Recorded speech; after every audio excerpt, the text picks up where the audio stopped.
Can y'all hear me? No? Can y'all hear me? Dr. Fauci. Hey, Steph. How you doing? I'm good. How are you? Very good. Sorry for the technical difficulties, but I'm glad I got connected with you. And I like that background too. Oh man, I appreciate you coming on. I know you're a busy man, and obviously this time is a sense of urgency with everything that you're doing. So one, I appreciate your commitment to protecting the masses and bringing all your expertise and knowledge of how this virus spreads and informing the people how we should take this seriously. And I just want to thank you for your commitment to that because we all know how important it is for all of us to be in the know, to have the right information, to be able to act accordingly. So thank you for your time hopping on with me. My pleasure. All right, so what we did, I put out the request yesterday. Everybody knew that I was going to be talking to you, so I try to compile as many questions as possible from all of my followers, everybody who wanted to ask you questions directly, and we'll kind of just see how the conversation goes, and just would love your sound advice. So I'll start with a pretty simple one, I think, but just in terms of how is COVID-19 different from the flu in terms of how it interacts with the body and just how it spreads? Well, it's similar in some respects, Steph, in that it's a respiratory illness that's transmitted by the respiratory route. It gives a degree of pathology that's mostly pneumonia. The reason it's different is that it's very, very much more transmissible than flu. And more importantly, it's significantly more serious. Let me give you some very quick numbers. Okay. The overall mortality of seasonal flu that you and I confront every year is about 0.1%.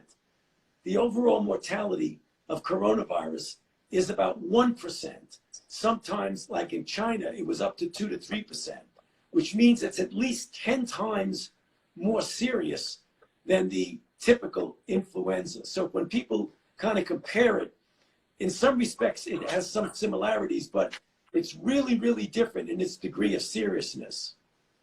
And is that, I know I've been hearing a lot of kind of rumors around or numbers around from, when it showed up in China to other different countries, the discrepancy amongst ages and, right. How it affects, obviously when you have underlying health conditions, or, if you're a little older, that it affects you a little bit more seriously. But has that shown differently here in the States in terms of, different age brackets and just the severity of how, the cases of death versus in Sure. intensive care units and all those type of things? Yeah, mostly the same, but with some interesting, maybe disturbing differences. If you look at China, you look at Europe, you look at South Korea, it predominantly is reasonably benign, if you want to call it that. You get sick, but you don't get into serious trouble if you're young. Very heavily weighted towards the elderly and those with underlying conditions, heart disease, lung disease, diabetes, kidney disease. Those are the people who have a higher degree of mortality.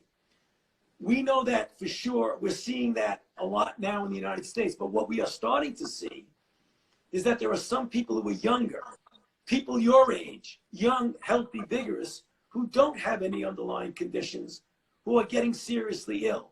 It's still a very, very small minority, but it doesn't mean that young people like yourself should say, I'm completely exempt from any risk of getting seriously ill. And that's the reason why when we talk about being careful of physical distancing, doing the kind of social separation, it means not only for the elderly, but the young people have to do it too, for two reasons.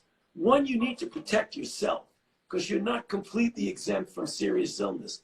But two, you can become the vector or the carrier of infection, where you get infected, you feel well, and then you inadvertently and innocently pass it on to your grandfather or your grandmother or your uncle who's on chemotherapy for cancer. That's what we got to be careful of. And that's really one of the reasons that I wanted to have this Q&A and hopefully reach, different demographic or people that, are interested in the facts of what's going on, because you see all the different, visuals of people at the beach, at parks, like in crazy, public gatherings, and not really adhering to that social distancing kind of concept, and like the sense of urgency of what you just said of how that can continue the spread of the virus, but affect people that unknowingly, even in their own families, that it might, show up a little different, or lead to some, drastic and dire situation that they don't want to find themselves or anybody in their family in. You're absolutely correct. We really do have a responsibility to protect the vulnerable ones. And the vulnerables are the elderly and those with underlying conditions. We've got to make sure they are clearly protected from this, which could be very serious for them. And so, I guess probably we're on going into week 3 of since the NBA has been shut down in terms of postponing the season. Obviously, the Olympics just announced, moving to next year to do their part in terms of, keeping large gatherings from happening, and just being smart and precautious. My question is, like, what needs to happen in terms of, the numbers, or what metric are you looking at to be able to then determine at mass that, large gatherings, sporting events, those type of things are okay to, revisit as not a threat to continue, the spread of the virus? That's a great question, Steph. And that's what we deal with on a daily basis when we sit down in the Situation Room at the White House every day to go over that. What you need is to see the trajectory of the curve start to come down. We've seen that in China. They went up and down. They're starting to get back to some normal life. They got to be careful they don't reintroduce the virus into China, but they're on the other end of the curve. Korea is doing that. They're starting to come back down. Europe, particularly Italy, is in a terrible situation. They're still going way up. The United States is a big country. We have so many different regions. Like New York City right now is having a terrible time, and yet there are places in the country that are doing really quite well. You could probably identify people, contact trace, and get them out of circulation. Whereas in New York City, it's doing what's called mitigation, trying to prevent as best you can the spread. So in direct answer to your question, we could start thinking about getting back to some degree of normality when the country as a whole is turned that corner and start coming down. Then you could pinpoint cases much more easily than getting overwhelmed by cases, which is what's going on in New York City. Part of that, right, in terms of testing, so like the numbers are going through the roof, and I think it just checked, we're, in terms of number of cases, I think we're approaching or even maybe close to surpassing Italy. Obviously, we're a bigger country, so you have to take that into account. But like testing is becoming more accessible than it was 3 weeks ago. And I know that there's different efforts in different parts of the country that are trying to address that issue. I myself, I had flu-like symptoms about 3 weeks ago, or 2 days before the NBA shut down, and I got a test, pretty much right away. And I know that there's a conversation now about just the overall accessibility of tests, and how those are starting to roll out in different parts of the country. Like, what's your assessment of that process? How important is that process, whether you have symptoms or whether you don't? And when it comes to dealing with each individual case, like, how are we addressing the testing issue? Okay, great question. That's been a real issue. Early on, several weeks ago, we were not in a place where we needed to be or wanted to be. We did not have as much accessibility of testing as we now have and that we will have going forward. Right now, there are literally hundreds of thousands of tests that are out there now, mostly because we got the private sector involved, of the companies who know how to make it and make it well, make large amounts. So we're going very much in the right direction. In specific answer to your question, you did the right thing. I mean, if someone right now gets flu-like symptoms, a fever, aches, and a bit of a cough, the first thing you do is stay at home. Don't go to an emergency room, because then you might be infecting others. Okay. Get on the phone with a physician, a nurse, or a healthcare provider. Get instructions from them what to do. And if available, you can get a test. But the critical issue is don't flood the emergency rooms. Stay at home. If you really are obviously seriously ill, then you've got to go quickly there. But if you just have aches, pains, and a fever, stay where you are, but contact your physician. So if you have those symptoms, right, now we have, this is one of the most popular questions that I received yesterday and up until, our interview started, where people really want to know, if you contract the virus, you quarantine yourself, you go through the recovery process, and then the symptoms either wane or sometimes you might not have symptoms, and the virus kind of passes through. What does it mean to be recovered, and can you get the virus a second time? And if yes or no, does that influence, how testing kind of goes in the future in terms of trying to detect an antibody, or even address like that conversation around herd immunity and how to really not let this be a cyclical thing that, or is it a cyclical thing in terms of what to expect in the future? Okay, Steph, you had 3 or 4 or 5 questions. I know, sorry, I'm okay, I'll go in. Let's start with the first one. Can you get the virus a second time? Let's keep it okay. going. But let me get to the first one, which was also important. All right. So, if you're infected and you recover, the question is, when can you go out and be safe to not infect others? The general rule is you have to have 2 cultures 24 hours apart that are negative. That's what the rule is now. As more people get infected, that likely is not going to be feasible. So we're going to have to set some guidelines of days following the diminution of symptoms. We're not there yet because we don't know as much about how far out you could be shedding virus. First thing. Second thing, your main question. Once you get infected, can you get reinfected? We haven't done the specific testing to determine that. But if this acts like every virus similar to it that we know, the chances are overwhelming that if you get infected, recover from infection, that you are not going to get infected with the same virus, which means that you can then safely go out into the community and feel immune so that you can not only protect yourself, get back to work, get back to your job, but you'll be able to have what you refer to as herd immunity. Enough people who've recovered in the community, that gives the virus very little chance to spread rapidly. That's what's referred to as herd immunity. Okay. In terms of the timeline that we're in right now, I heard this I guess rumor or belief that kind of with like the flu, that in warmer weather or warmer months over the summer, that diminishes the ability for the virus to spread or to act as it's doing right now. Is there any truth to that? Well, with other viruses like seasonal influenza that we get confronted with every year, and other coronaviruses that are more benign, typical common cold, what you said is true. As the weather gets warmer, viruses tend to do poorly in warm, moist weather and do quite well in cold, dry weather. And that's one of the reasons why, in addition to the fact that in the warm weather you're more outside and not confined in a room, that these kind of respiratory viruses tend to go down as you get into the summer months. The only issue is, Steph, we don't know whether this is going to happen with this virus because this is the first time we've ever dealt with this virus. So it's not an unreasonable assumption to think that it's going to go down, but you don't want to count on it. Right. That's what I'm just thinking about from the general population standpoint in terms of how important, that social distancing effort is. Obviously, there's people that are in tough situations, having to make tough decisions, trying to earn, their income, whether they're in the essential services category in their industry and they need to go to work.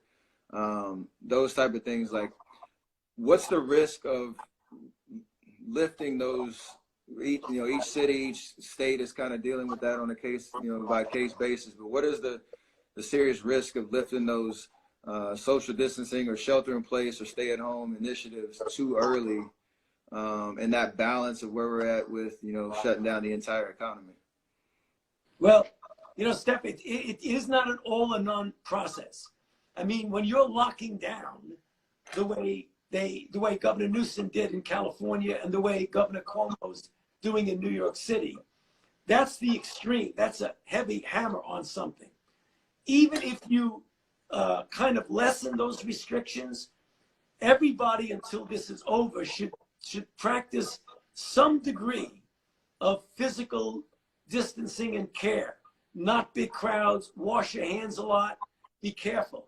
You can do that and still get back to somewhat of a normal life. There's a big difference between the extreme of locking a city down, Right. opening it up a bit, but being more careful than you normally would be.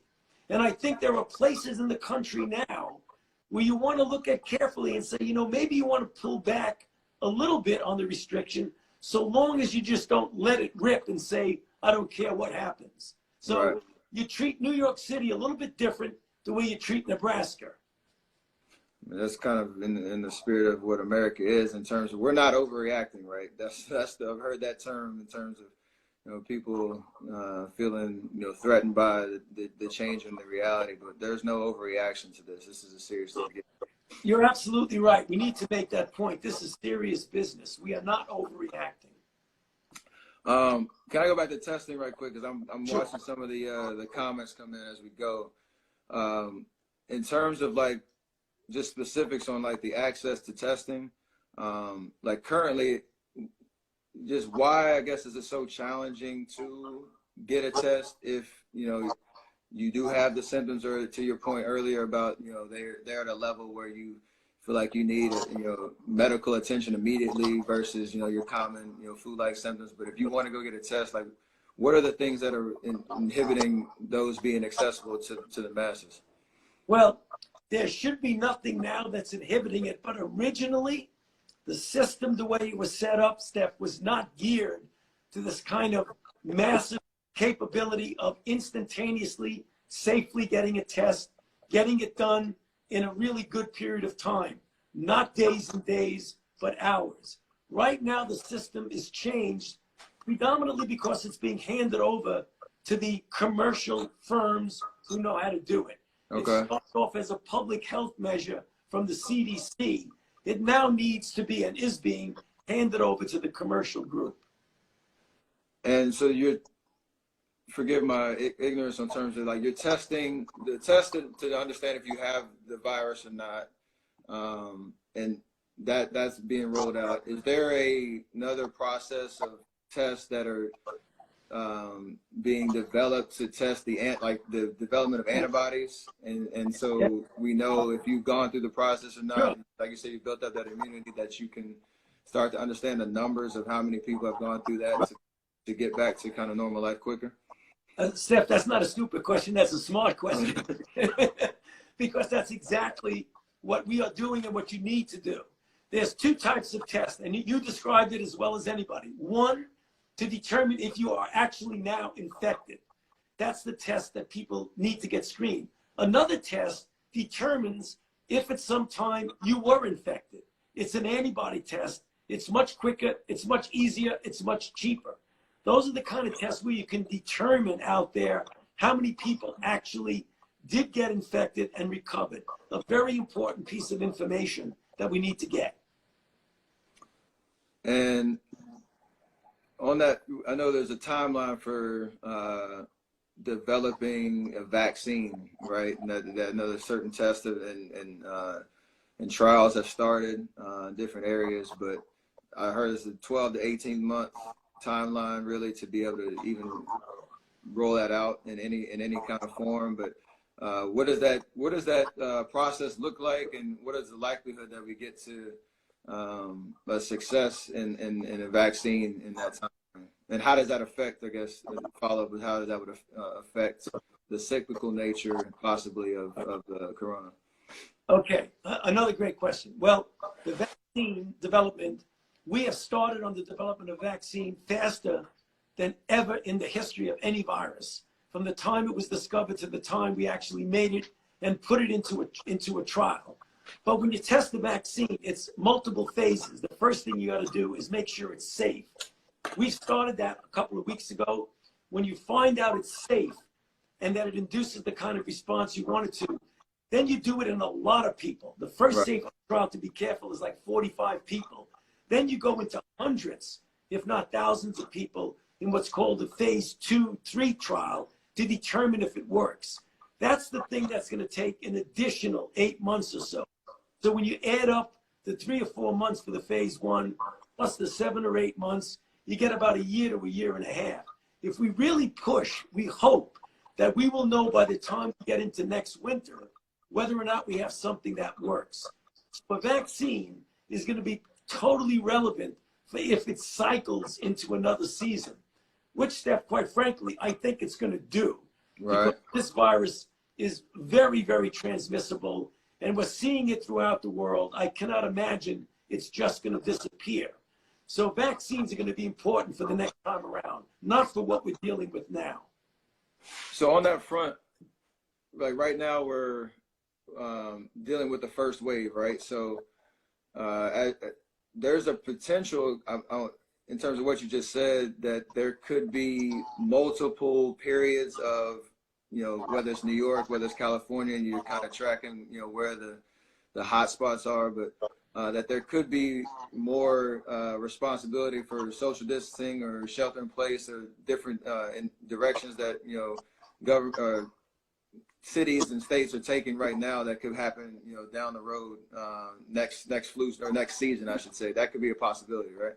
Steph, it's a possibility, but I think and I hope, and it's not just hope, because I think if we do it right, it will happen this way, that we will get enough experience so that when it does come back, we'll be able to immediately identify, isolate, and contact trace. And if you do that effectively, you don't have an outbreak. You contain it at a very low level, which would mean we won't have to lock down again. We could treat individual ones and prevent the outbreak. Prevent what we're seeing in New York City. Prevent what we're starting to see right now in New Orleans. Those are the kind of things that if we go around that cycle, I think we can avoid that. We'll be much different than what we're doing right now. Absolutely. So in terms of masks, right? So there's a conversation around the N95 respirator mask, or your kind of standard surgical mask, or whether you're sick or healthy, whether you should wear one or not if you're going out in public, or can you speak on just the effectiveness of masks in this kind of to address the problem, and how the access to those N95 masks around the country, like, are we in short supply? We need more? Like, how's that process going? Okay, we certainly need more. We have much more supply now than we had just literally a week or two ago. You have to prioritize who needs the mask and who should wear it. Okay. First and foremost, healthcare providers, doctors, nurses, and health providers who are taking care of a person with coronavirus disease to protect them from getting infected. Because what's happened in Italy and what happened in China is you can knock out your healthcare force and then you're really in trouble. So protect the person. The other one is, if you are infected, to put a mask on to prevent you from spreading it to someone else. The third priority is the general population, who, if they wear a mask, they may assume that it's 100% protected. It's just not. It's probably, you can guess a number, maybe 50%. So when we say you don't need to wear a mask, what we're really saying is that make sure you prioritize it first to the people who need the mask. In a perfect world, if you had all the masks you wanted, then somebody walking in the street with a mask doesn't bother me. You can get some degree of protection, but make sure you prioritize it well. And I was just thinking about, like, all the different, ways to address that issue. Obviously, there's, the federal government down to, your state governments trying to, I heard that a lot of state governments are having to go buy them on their own and try to, supply those to, like you said, where it's needed. Are we going about that the right way in terms of, that process and getting that access and just? Yeah, there's a stockpile. We don't feel like visibility. Yeah. Steph, there's a stockpile of, tens and tens of millions of masks. But, we live in a country that we can do things pretty efficiently. Once you get the private sector, these companies involved, they could whip out millions and millions of masks. So I mean, literally at the last meeting we had, say, okay, enough is enough. Let's get them and flood it. Let's get those companies to make them. And they're willing to do it. You know, it's very interesting. You would think that the federal government would almost have to force them to do it. Right. We're not seeing that. We're seeing they're stepping forward, wanting to do it themselves. I appreciate that.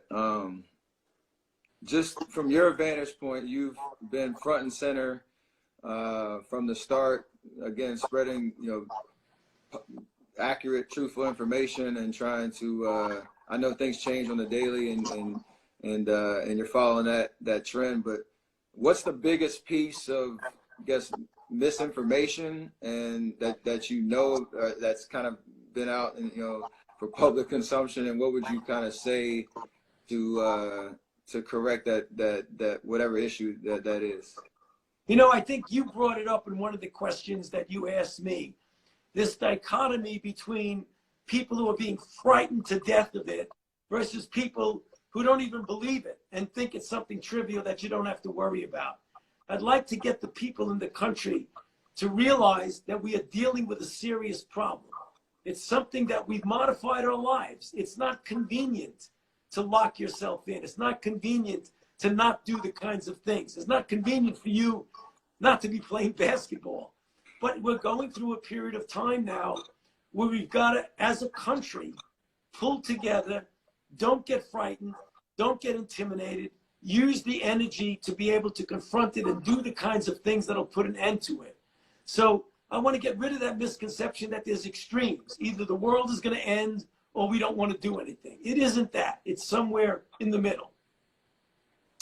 I appreciate it. I think that's what we all needed to hear. It's what, the reason I wanted to do this and be able to have this FaceTime with you, just because from when anybody's life is interrupted and whether you've been affected personally by COVID or not, from somebody contracting the virus or what have you, that level of comfort that what we're doing is, what we're doing is in the right spirit of trying to stop the spread as fast as possible, return people to their normal lives, but, taking this seriously and understanding that there is a strategy to doing that and that we all kind of have to adhere to it. So just in that respect, like, where would you send, your everyday person to find that information if we can't get on an IG live and ask these questions? Like, where would you send them to stay in the know? Yeah, well, there's a couple of websites. There's one called coronavirus.gov. It's part of the CDC website. You could either go into cdc.gov and get into it, or go right to coronavirus.gov. All the information you want is right there. Perfect. We're going to save this this Q&A and hopefully people can go back to it and get all that pertinent information. I appreciate you so much for being available and being selfless enough to have this conversation with me. And thank you again for you and your entire team protecting all of us. And can't thank you enough. Thank you very much, Steph. It's a pleasure being with you. Thank you for giving me the opportunity to be with you. Absolutely. All the best. Thank you.